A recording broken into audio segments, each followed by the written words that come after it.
فيك يا عادل.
الديرة اللي بيها مثلك أبد ما تنضام، شهم وتعرف حاميها وحراميها. فوت بزودك ووياك كنا نفوت، وعلى هاي الزلم كل كلفة خليها.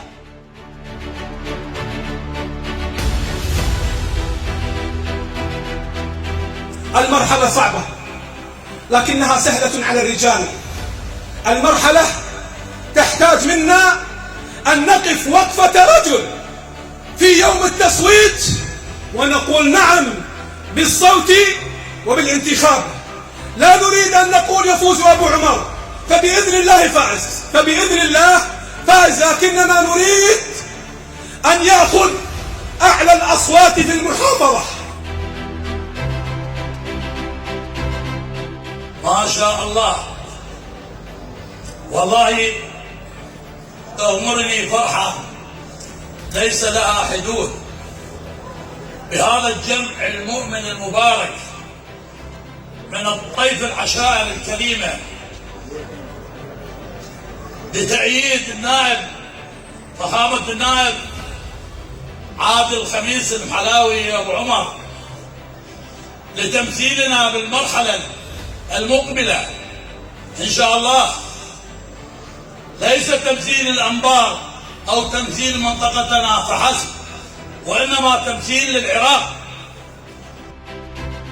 على كل عمامي الحضور والغائبين أنه الصندوق أمامك، أعطوا صوتكم لابنكم الممثلكم، ممثلكم وفي وياكم، والتجارب اللي سبقت أثبتت هذا الشعور وهذا التصرف.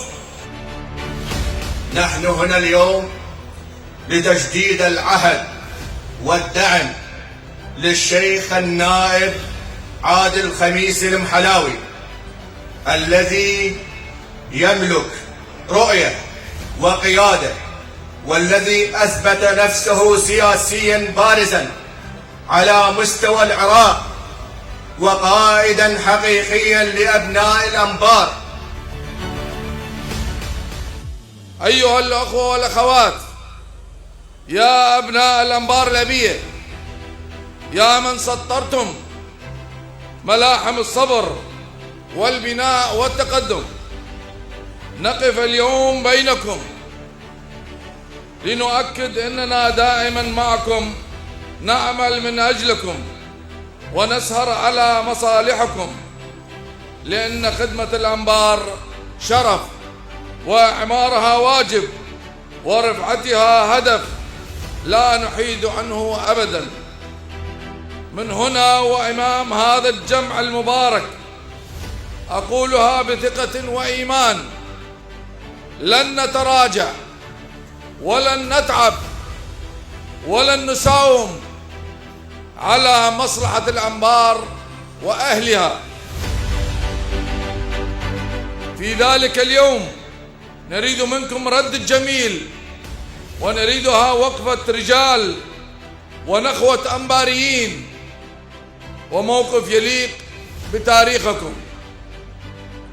نريدها كلمة واحدة وصفا واحد ولا أن واحد، من أجل الأنبار ومن أجل العراق ومن أجل مستقبل أولادنا.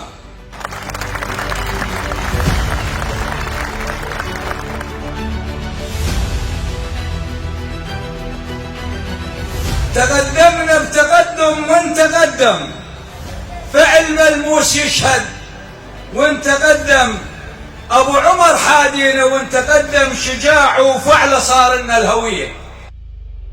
إلى الشيخ المحترم عادل خميس المحلاوي نطلب من الله التوفيق له على الخير ومساندة أبناء محافظته العزيزة.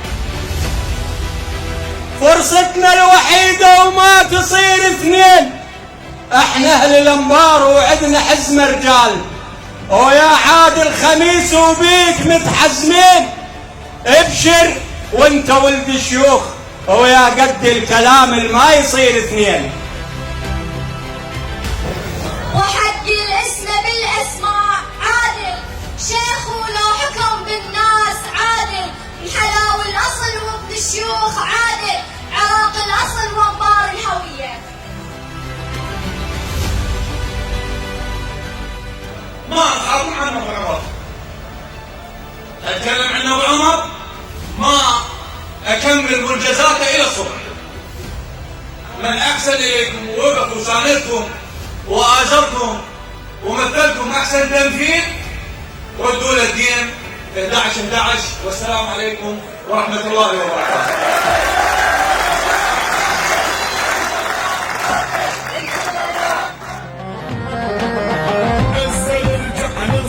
ومن العمود عز الجهل الكنف ومن العمود